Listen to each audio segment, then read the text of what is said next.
여호와여, 내가 소리내어 부르짖을 때 들으시고 또한 나를 긍휼히 여기사 응답하소서. 너희는 내 얼굴을 찾으라 하실 때 내가 마음으로 주께 말하되 여호와여, 내가 주의 얼굴을 찾으리이다 하였나이다. 주의 얼굴을 내게서 숨기지 마시고 주의 종을 놓아여 버리지 마소서. 주는 나의 도움이 되셨나이다. 나의 구원의 하나님시여, 나를 버리지 마시고 떠나지 마소서. 내 부모는 나를 버렸으나 여호와는 나를 영접하시리이다. 여호와여, 주의 도를 내게 가르치시고 내 원수를 생각하셔서 평탄한 길로 나를 인도하소서. 내 생명을 내 대적에게 맡기지 마소서. 위증자와 악을 토하는 자가 일어나 나를 치려 함이니이다. 내가 산자들의 땅에서 여호와의 선하심을 보게 될 줄 확실히 믿었도다. 너는 여호와를 기다릴지어다. 강하고 담대하며 여호와를 기다릴지어다. 안녕하세요, 큰숙가족 여러분. 오늘 매일 말씀을 전할 이부궁한 전도사입니다. 오늘 함께 보실 본문은 시편 27편 7절에서 14절까지의 말씀입니다. 어제에 이어서 오늘도 27편을 보고 있습니다. 이 27편의 말씀은 저희가 찬양으로도 너무 잘 알고 있고, 또 개인적인 묵상 가운데서도 힘들고 주님을 정말 의지해야 될 때 이 말씀을 많이 묵상하셨을 것 같습니다. 그렇기 때문에 제가 크게 설명드리지 않아도 이 말씀을 충분히 저보다 더 많이 묵상하셨고 이해하셨을 텐데요. 그렇지만 또 오늘 제게 주신 마음을 제가 부족하지만 좀 나눠보고 싶습니다. 시편 27편을 크게는 세 가지 파트로 나눌 수 있습니다. 어제 본문이었던 6절까지의 말씀이 첫 번째 파트, 확신에 찬 선포였다면, 오늘 본문인 7절부터 12절까지가 두 번째 파트, 간구, 주님을 부르짖는 간구, 그리고 13절, 14절이 결론에 해당하는 내용이라고 할 수 있습니다. 그래서 오늘 이 7절부터 14절까지, 특별히 저는 14절을 가지고 좀 나누고 싶은데요. 말씀을 조금씩 보면서 또 제게 주신 마음을 나누도록 하겠습니다. 본문 7절을 한번 읽어보겠습니다. 여호와여, 내가 소리내어 부르짖을 때에 들으시고 또한 나를 긍휼히 여기사 응답하소서. 아멘. 오늘 본문 시작을 보시면 아시겠지만 어제와는 좀 다른 느낌으로 시작되고 있습니다. 뭔가 어제는 확신에 차서 내가 오직 이 한 가지만을 구할 것입니다 라고 뭔가 이렇게 확신에 찬 선포였다면, 오늘은 뭔가 좀 애절하게 이 본문이 시작되고 있습니다. 근데 이 본문을 읽을 때에 저는 개인적으로 이렇게 묵상이 되었습니다. 왜 그렇게 확신에 차서 선포해놓고 갑자기 왜 이렇게 다시 이렇게 쪼그라든 거야?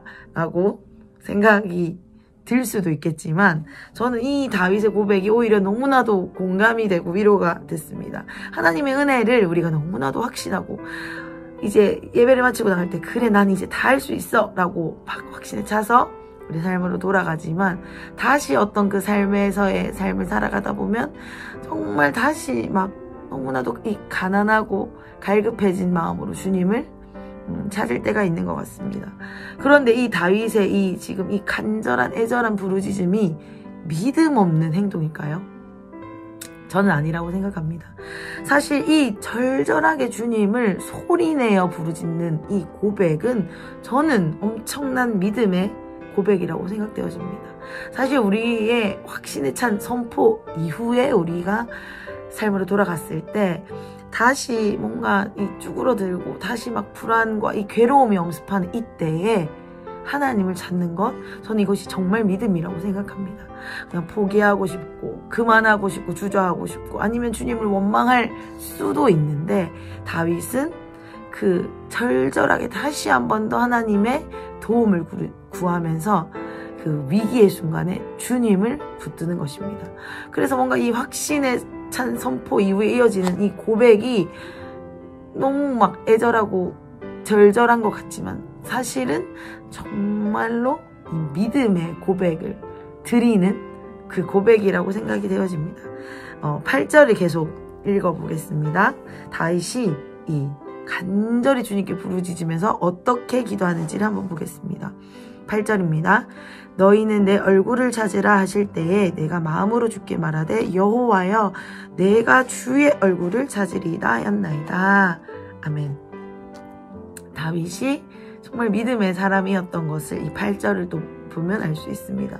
이 다윗이 괴로움의 순간에 주님께 간절히 구하는 것은 바로 주님의 얼굴입니다. 성경에서 얼굴을 구한다라는 단어가 나오죠. 쉽게 생각하면 주님의 은혜를 구한다, 주님의 임재를 구한다로 이해하시면 될 것 같습니다.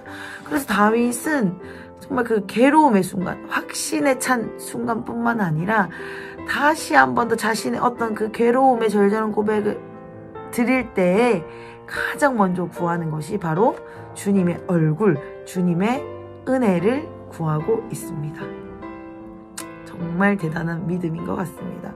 그런데 이 9절을 읽어보면 이 다윗이 구하는 은혜가 어떤 은혜인지 조금 더 구체적으로 알 수 있습니다. 제가 9절을 읽겠습니다. 주의 얼굴을 내게서 숨기지 마시고 주의 종을 놓아여 버리지 마소서. 주는 나의 도움이 되셨나이다. 나의 구원의 하나님이시여 나를 버리지 마시고 나를 떠나지 마소서. 다윗은 지금 주님의 은혜와 임재를 구하고 있습니다. 주님, 제게서 그 주님의 임재, 주님의 은혜를 숨기지 마세요. 절대로 떠나지 말아주세요 라고 이렇게 간절히 구하고 있습니다. 왜 이렇게 주님의 은혜를, 임재를, 나를 버리지 마세요, 나의 도움이십니다, 간절히 이렇게 요청하고 있을까요?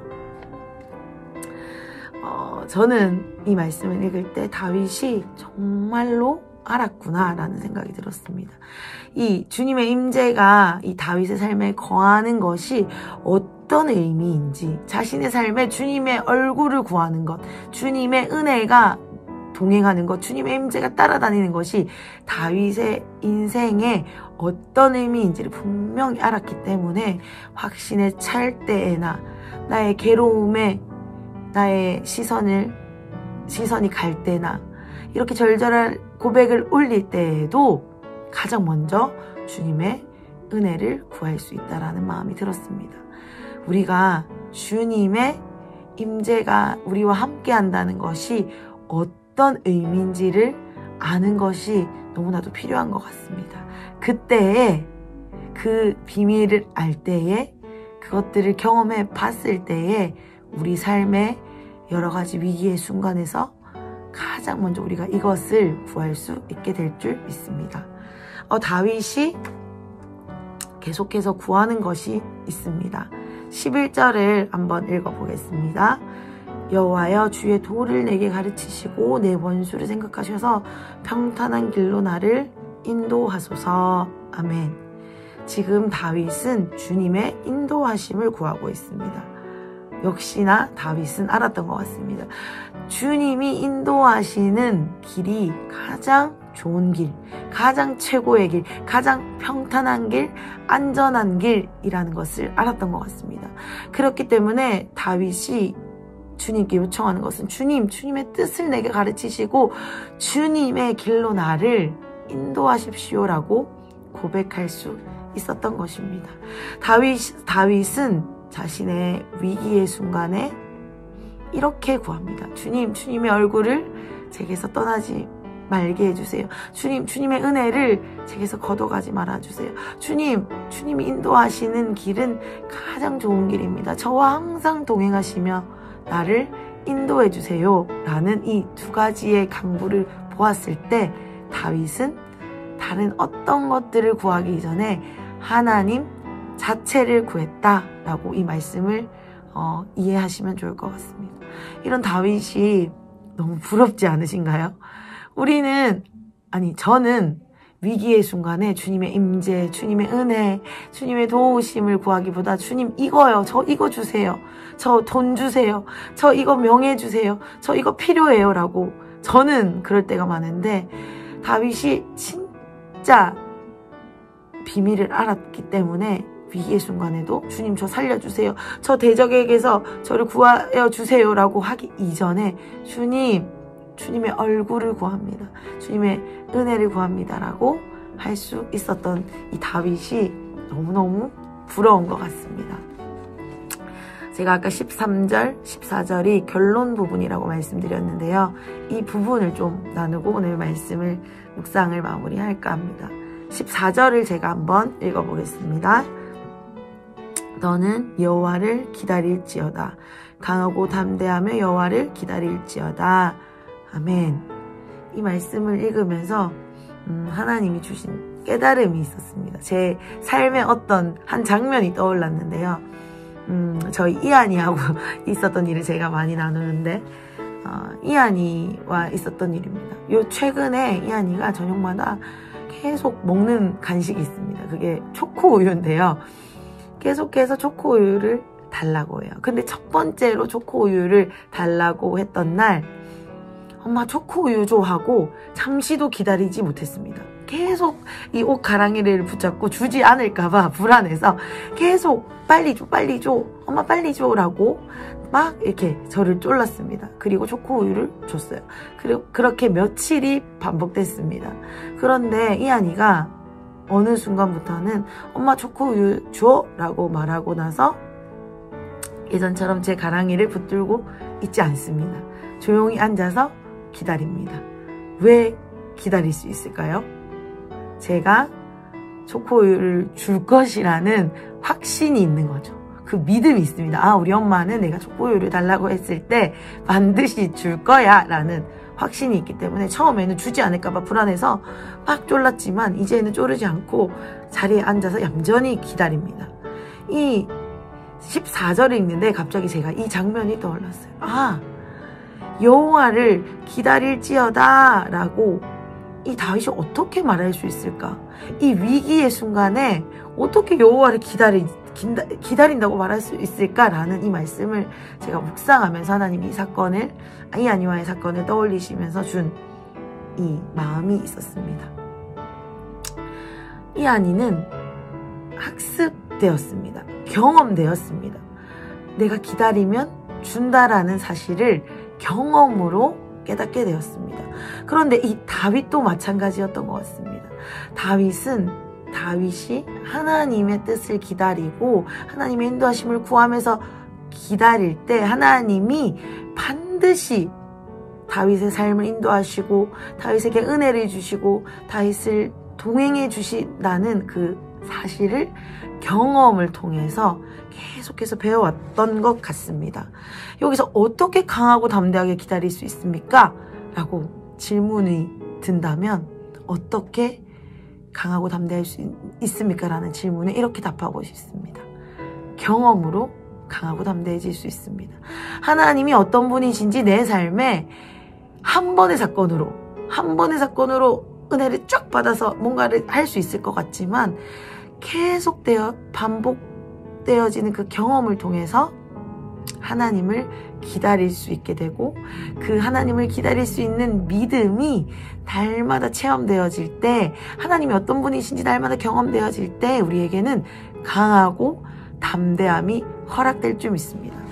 이렇게 생각이 들기도 합니다. 내가 뭔가 열심히 하면 내가 강하고 담대해질 수 있어. 하나님의 뜻을 내가 뭔가를 이루려고 막 작정하면은 내가 강해져서 담대해져서 용감해져서 하나님의 뜻을 받을 수 있어.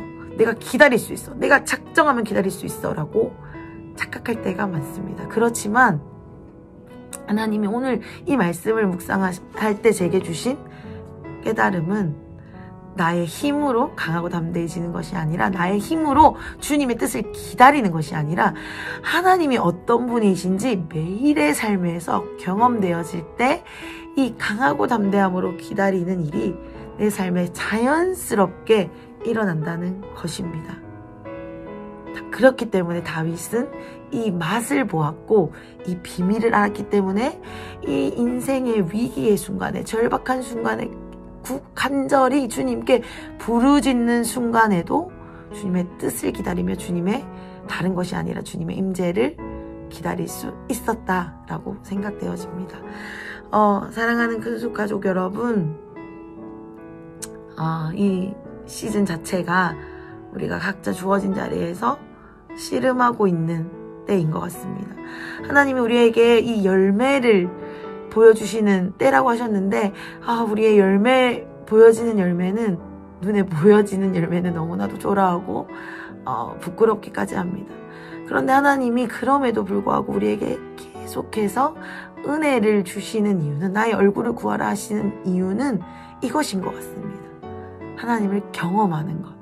오늘 또 경험하고 내일 또 경험하고 하나님과의 이 경험이 계속해서 쌓일 때에 비로소 하나님의 뜻을 온전히 기다리고 강하고 담대하게 포기하지 않고 우리에게 주어진 씨름을 완수하며 주님의 뜻이 임할 때까지 기다릴 수 있게 되는 것 같습니다. 사랑하는 근숙 가족 여러분, 오늘도 우리 삶에서 아주 작은 것이라 할지라도 주님을 경험하는 하루 되시길 축복드립니다. 이 경험이 쌓여서 우리 인생의 어느 순간에 그때 그 경험들이, 하나님을 만났던 그 경험들, 하나님과의 그 친밀한 교제들이 쌓여서 주님의 뜻을 강하고 담대하게 기다릴 수 있게 만들었구나 라는 고백이, 그런 간증이 우리 삶에 있으시기를 또한 간절히 축복드립니다. 오늘 우리 그런 것들을, 그런 은혜들을 갈망하시고 기대하시면서 오늘 하루를 시작하시면 어떨까 생각되어집니다. 아멘. 제가 기도하고 묵상을 마치겠습니다. 하나님 감사합니다. 우리 삶에 찾아오시고 우리가 정말로 부족하고 연약할 때에도, 가난하고 낮아질 때에도 주님을 구할 수 있는 마음을 심어주셔서 감사합니다. 결코 저는 주님을 구할 수 없는 자인데 오늘 이 다윗이 어려운 순간에 주님을 찾고 구했던 것처럼 저 역시 제 인생의 어려운 순간 가운데 주님을 찾을 수 있는 마음을 제게 부어주셔서 감사합니다. 하나님, 제 삶에 날마다 주님을 경험하는 일이 끊어지지 않기를 원합니다. 다윗이 이런 믿음의 고백으로 주님을 기다리겠다라고 스스로를 향해서 선포할 수 있는 이유는 주님이 어떤 분이신지 알았기 때문입니다. 주님, 제 삶에도 주님이 어떤 분이신지 알고 맛보고 경험하고 느끼는 일들이 매일매일 끊이지 않게 해주십시오. 하나님, 우리 이한이가 그 확신으로 이제는 저를 기다리는 것처럼 하나님, 제가 체험되고 싶습니다. 주님이 어떤 분이신지, 주님과의 그 친밀함 속에서 날마다 주님이 느껴지고 만져지고 싶습니다. 주님, 이런 일들이 우리 큰숲 가족 안에 날마다 일어나게 해주십시오. 오늘도 주님을 경험하는 일, 주님을 맛보아하는 일, 주님의 선하심을 깨달아하는 일들이 우리 삶에서 일어나게 하여 주십시오. 이런 일들이 우리 삶에 일어날 것을 선포합니다. 그래서 나는 강하게 주님을 기다릴지어다 라고 선포할 수 있는 우리 큰숲 가족 한 분 한 분이, 이 믿음의 여정을 이어가는 큰숲 가족 한 분 한 분이 일어날 수 있도록 주님 역사하여 주시옵소서. 이 모든 것들을 이미 시작하신 하나님을 인하여 찬양하고 또 오늘 더 일하실 주님을 기대하며 기다립니다. 감사합니다. 주님, 너무너무 사랑합니다. 예수님의 이름으로 기도드렸습니다. 아멘.